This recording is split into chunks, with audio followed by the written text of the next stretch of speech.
Hello everyone, how's it going? My name is Gemma and welcome to the second video in my series of Baybayin tutorials.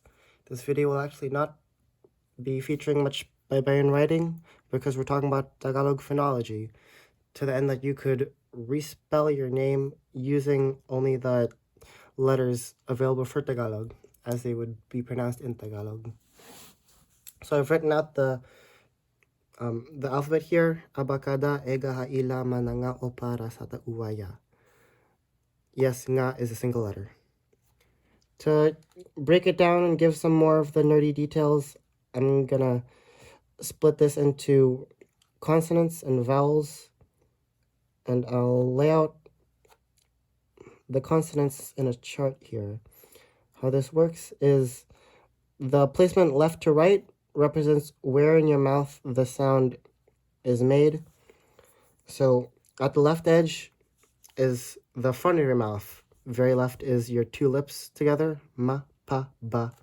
I'll also put wa here. You can think of it as rounding your lips to make the wa consonant, even though it technically has two places of articulation.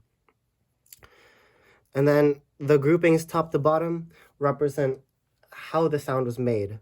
So nasals are where you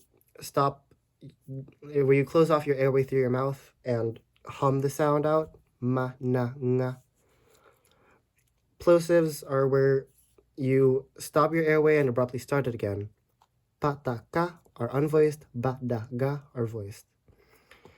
Fricatives are where you constrict your airway in such a way that introduces turbulence or hissing.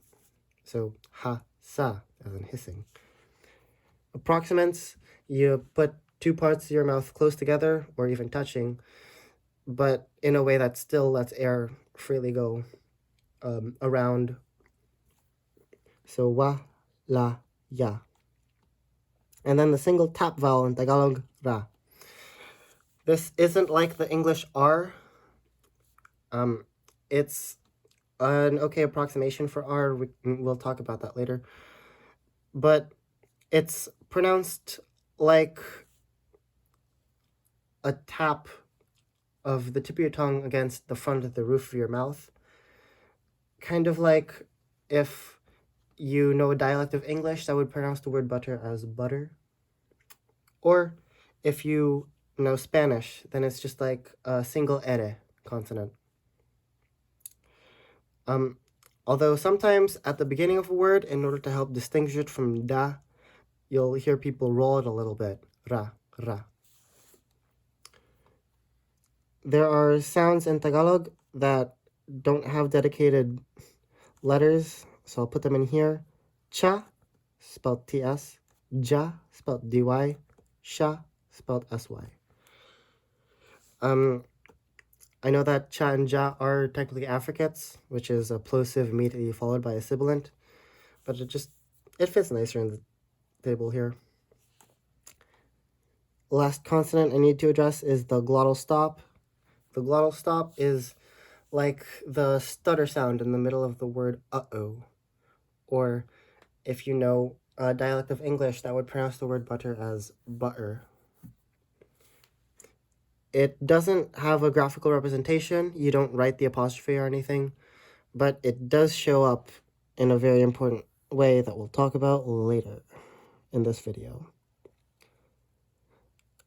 As for the vowels, Tagalog has 5 fundamental vowels, and I'll use the standard vowel quadrilateral to help me explain them. If you haven't seen this before, you can think of it like a plot of where in your mouth your tongue stays while you're pronouncing the vowel. So left edge is the front of your mouth, right edge is the back of your mouth. Top is the top of your mouth, or you can imagine that your tongue comes up, which narrows your airway or closes it. And then at the bottom is where your mouth will be open. So Tagalog E is the close front vowel, just like the English vowel in the word free. E is the Tagalog mid-front vowel, just like the vowel in the English word bed. U is the close back vowel, Here, things get a little bit trickier.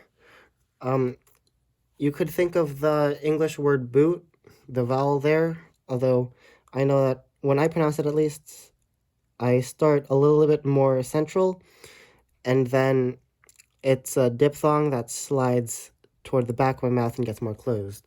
Boot. Ooh. To get the Tagalog ooh, you can just imagine that you continue that line out further. Ooh, ooh, ooh.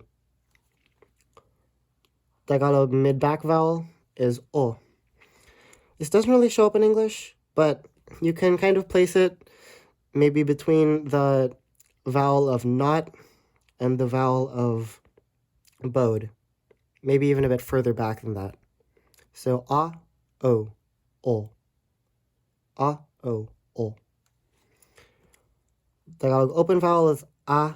Again, not real in English, but you can place it between the hat vowel and the bra vowel. A, a, a.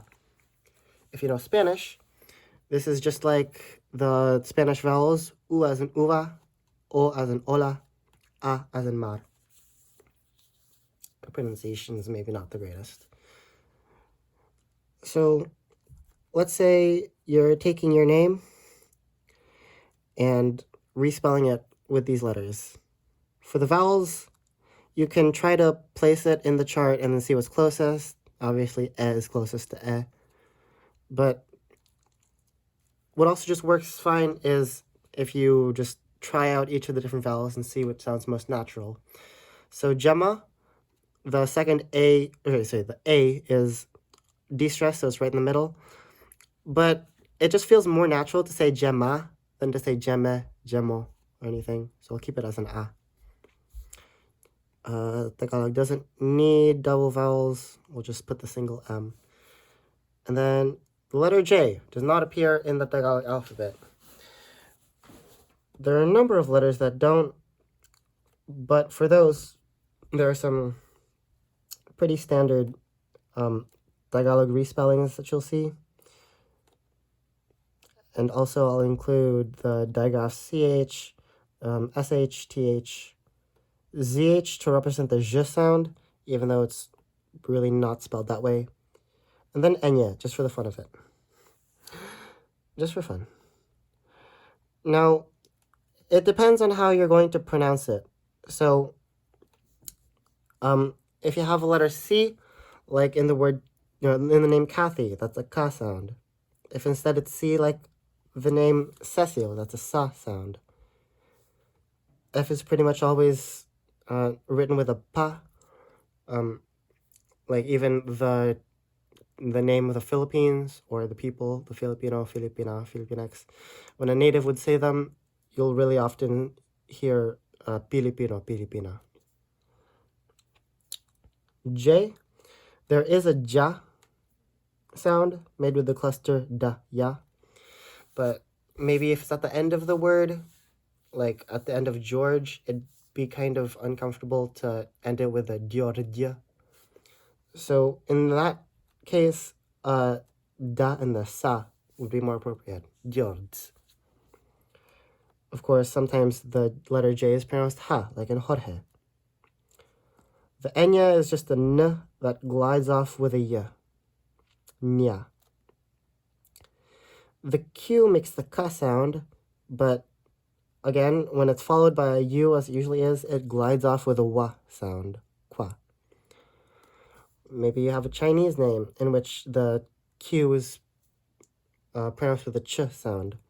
So we have the cha digraph there, which I'll also jump ahead and apply to the CH. V, just like how the f is represented with the pa letter, the v sound is represented with the ba letter. X makes the x sound, k, sa. Except when it doesn't. Maybe in the word Tejas, it makes the h sound. Or in the name Xander, it makes the z sound. There isn't really a voiced sibilant in Tagalog, but we can just use the unvoiced sa. Ch makes CH makes the ch sound, but it could also make the k sound, like in chorale, or it could also make a more soft sh sound, like in Charlene. And we have that sh in our chart here, so I'll put that here. The th for a soft th sound, we'll use the unvoiced ta, and for the hard th sound, we'll use the voiced da. This pronounced as dis. For the zh sound, again, there isn't a voiced sibilant, so we'll just use the unvoiced sh. This should cover most everything, but of course, it is your name. What matters is how you want it to be pronounced. If you think that the zh is closer to a j, use that. If you think that the th is closer to a s, use that. If you think that the v is closer to a w, by all means.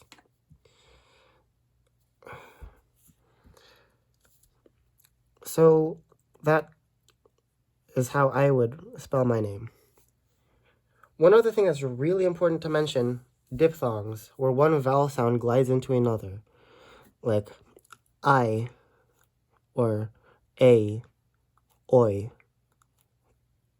ia, io, so on.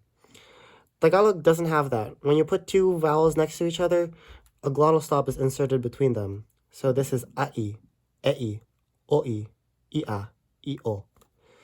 And in order to make a smooth transition between vowels, you need helper consonants. So if it ends in an E, then you'll replace the E vowel with a ya consonant. So this becomes I, a, oi.